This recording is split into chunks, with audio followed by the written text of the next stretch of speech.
Ndumiwe Sauda aho wicaye kwe kuri umugore w'umubeshi ushaka gushika kuki icambere je abakunze nje munanzi ko nzira n'abantu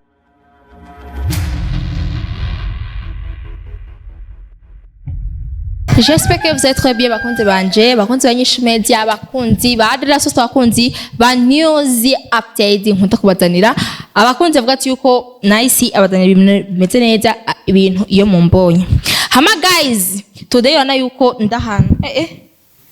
today unaona yuko nomsi nicaye iyo nicaye mamuzi nice ni ikintu kanaka gomba tubwire nice ikintu kanaka gomba twereke nice ni ikintu n'urusaku kanaka gomba atuzanye tutari tuzi namba ni muri circulation murazi uko aribyo guys nacanga ndi kuri ndiko bwati ndiko mvuga nk'umuntu menga nta bwenge fise reka ndabaha makuru hari mu gitondo burya na masaha yo kumugoroba mu gitondo niho mwabonye mvuga ati yuko amafoto menshi yarapostinzwe Wakala TV yakora off ibintu bishi biravugwa abakunzi ba Sauda Shelton baramupostinga baravuga ati yuko urasubirayo ni hababa mama Wakala TV uragakira ivyo vyarabaye kuba bibaye je nanje nice ndavuga ati yuko ndabarose makuru DADA SUTWA yari yamuhanije yuko ngo ntandafise hama tudeka babyaye sino iyo news ko bibazina abakunzi banje abakunzi ba INYISHU media mwarambonye naciye fata kameramani wanje ndambwira ati tugende tugure impyamwa turagura ibigoma afisa haje turagura ibigoma turagura amashuka turagura n'impunzu z'umwana ibyatubayeko nakahomera buno guys kweka ababyeyi tumezuko kweka abantu muri Wakala TV barababeshi gusa kweka umva jewe mfise ibibazo amwe ndabonye Sauda no mubaza nkavuga ati washatse gushika kuki ubu abantu benshi bazi ko Sauda Shelton bamaze kubyara abantu benshi bavuga ati ko Sauda bafise umwana ariko igitangajije nuko Sauda atarabyara guys amafoto turabonye posting office umwana afise iki none na mabezi na ma content ni filme ni comedy ko adukinira benshi baramukise ko ati uragakira asubiraho ni hababa ibintu byinshi biraba ariko je nanje nka DADA SUTWA je muhaye amakuru mu gitondo ego ndagikorera kwa konda yaperereza mpaka gushika ku mugoroba numve ko bameze neza niho rero ku mugoroba nicempereza namba kumbe Sauda indayibura cahari racayifise neza ntaraja kubyara rero kugira abapostinga ifoto kugira batanga ngo ati ko ngo Sauda yabye bashatse gushika kuki guys bashatse kutwereka ikitwa bafana babo ni igiki bashatse no kuduhisha urumva guys niho ndiko ndibaza yashatse gushika kuki yashatse kwereka abakunzi banyishu media iki abafana biwe iki reka ndabahere story kuntu byagenze muradi yuko nagiyeyo ndagura ibigoma ndagura amashuka ibintu byose nashibwa ati none kugenda kuraba umuntu kugira sitie niyamamaza sinyabwira ntwaye kamera hewe sishitse mu buterere ko basauda nahazi neza kwera ko basauda hari ahantu menga hari igitere kinini inzu ya basauda iramaja hariya guys ndagiye mfise ibintu umuntu ufana wanje turahura mbwa ati nice bite ndamwana ni sawa ugiye ngo ati ngiye ko ba Sauda yabyaye uko nyene baratanga ngo Sauda yabyaye ko hari abantu muri ndasa no baramuzi aratangara ngo yango ndazi ko Sauda atarabyara uko nyene niko yambariye nibaza ni amajambo y'abantu kuntu umenya makuru hewe ninjiye kora kwa Sauda hari ikintu menga nigikotire bubatse ku kwinjira ukumbona Sauda imbere y'umuryango afise yanda nifashe ku munwa ubwanwa bufuka umuntu ndavuga ati Gati ni atari muri industry ibintu byaho ni atari sinabaye bwinjire kandi niyambonye niyamenye ko ayo makunda yaronse cyo ndasubira inyuma ndibaza ibibazo byinshi bwati none Sauda kumonya afisinda amafoto ba posting ko yabyaye vof ziravugwa nyinshi yuko ngo yabyaye byagenze gute niho hashe mbatse nyene mu butiro cyambwira ati ngo yasha Sauda narabyara ahubwo ujya mwana yari umugenzi wiwe Mwarakumva numundi mugenzi we yagize ni yabyaye Sauda ntarabyara ariko turamakuru dufise ko azogora byara mu kwezi kwa gatanu rero nigiki yacize gushika kwa tweka bakunze ashaka sinatanye namba rubufasha nyambari wiki numva ni ibintu byanso by'ubwenge ni ibintu bitansa bitangize umva sinzi ibintu je byagize byasobanuriye guys ayo ni makuru ndabazire mumenye uko Sauda Shelton atarabyara je na DADA SUTWA maze kuyamenya Sauda aho wicaye kwe kuri umugore w'umubeshi ushaka gushika kuki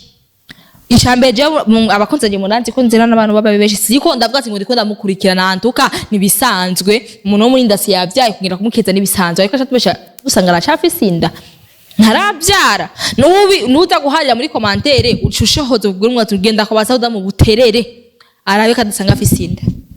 umva mani ni ibintu bidasobanutse ubwenge bashatse kutwereka iki bashatse dusobanura iki bashatse umva what the fuck okay ayo ni makuru ndafite yabwa ati no musi ruku naho ho bari saa moya no vanata itara nkakora iki kiganiro guys okay tugera ku cya kabiri Sauda Shelton na the first time nindi taratangwa kuboneka barampaririza Sauda ntandafise inshuro zitatu ntandafise hamwe nanje bwati nanje ndiko ndihenda kuko umuntu peut-être birashaka gushika nyine umuntu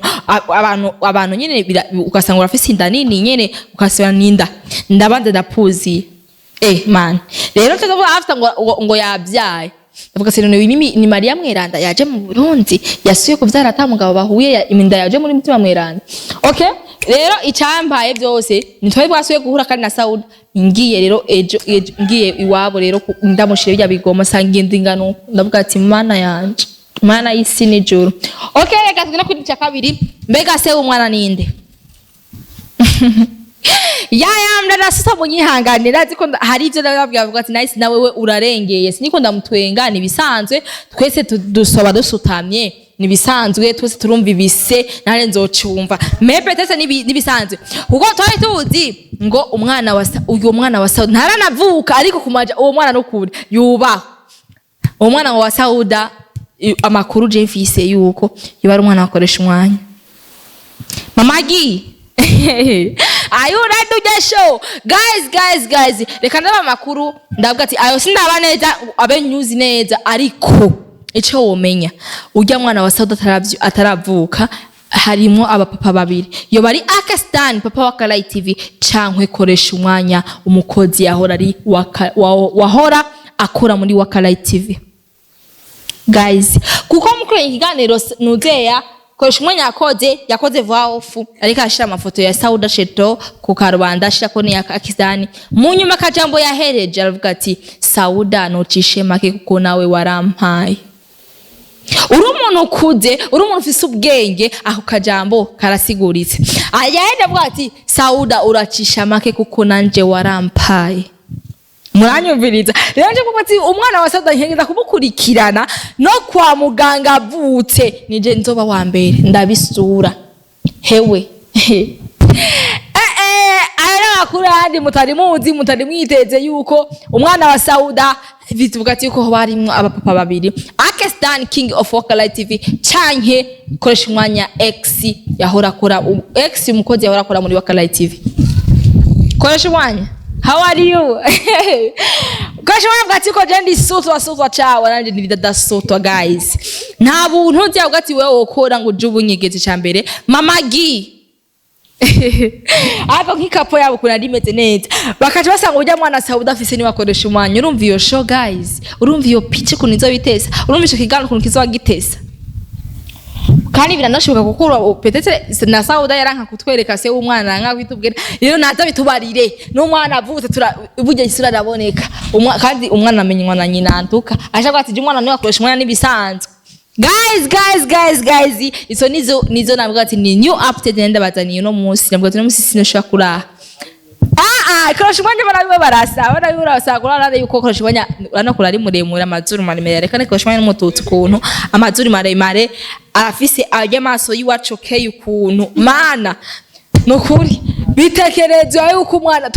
umubonye gusa Facebook ati eshe nije nzoba wa mbere agiye kubyara mugati uyu mwana ni wakoresha umwanya oya uyu mwana ni wa kesi ngo nacishe make Sauda kuko nanje yarampaye gusa Sauda nafise ibibazo bishingene kukubaza naho ndagusaba ikiganiro ukanka ndamukora ndi Sauda yacha bishamo beef kandi bariko ndirondera busutwa mashaka kubaza abakunzi banje new update makuru y'abantu bari muri industry yaciye abishiramwo inzigo kandi je ataminzigo manda biko ndabishiramo guys makuru mwitezege vuba ariko munyi yuko Sauda Shelton tarabyara nawe bari karatereza imisada ngo umwana ngo ameze kuko nuko ntarabyara ujya mwana mwabonye ifoto afise yari umwana w'umugenzi waho yarahejeje kwibaruka Sauda Shelton nyaminda indira kuze tumva zovyara mukwezi kwa gatanu tuzitariki nizingahe kuko God is plan ntakiberusa so guys ndabakunda cyane munyitege son kubazana ibikindi kiganiro kimeze neza oya ibigoma vyo birabitse nugira ingorane ibigoma vyo birabitse neza cyane abyaye umukobwa abyara umuhungu ni muzu naraziguze uko jewe ndi umuntu mvuze ikintu ndayishitsa. Hello mama wa Kalayi TV Sauda Shelton heza kubyara uje mu kiriri ugaruke kandi muri game I miss you so much turakukumbuye abakunzi be baramukumbuye cyane agaruke muri game hewe ndadi Sauda garotse man azabari shosho hagati ya DADA SUTWA na Shelton ndabakunda cyane zimya kamera Alexi mwitegerera yandi makuru hagati y'umwana wako ujya umwana twite ni wakoresha umwanya ni wakesi Sauda nta kintu nyegeza mwino si y'ijuru never ntikibaho man ndabakunda cyane kandi abandi bambwira amajambo ngo none nahise ngo nubwa mbere ngo umukobwa yabavyariye muhira man je mu ntahure ntanzi ko ndabishira mo guys nibisanzwe ariko hari wavuze ati nta giti kigushimita mu maso kabiri namutware yego sizisize Sauda je cyangena gutera ajya muri wakanga cyane icara nkaraba kansohora ashita gusoka akaca mbwa nice ngo watwatse umuriro kaja tukora show tukarabadani kamwirukana ndabakunda cyane Alex izimize kamera ariko mwitege soon amakuru amwe ateye ubwo amakuru amubwatiyeko nice big up sana.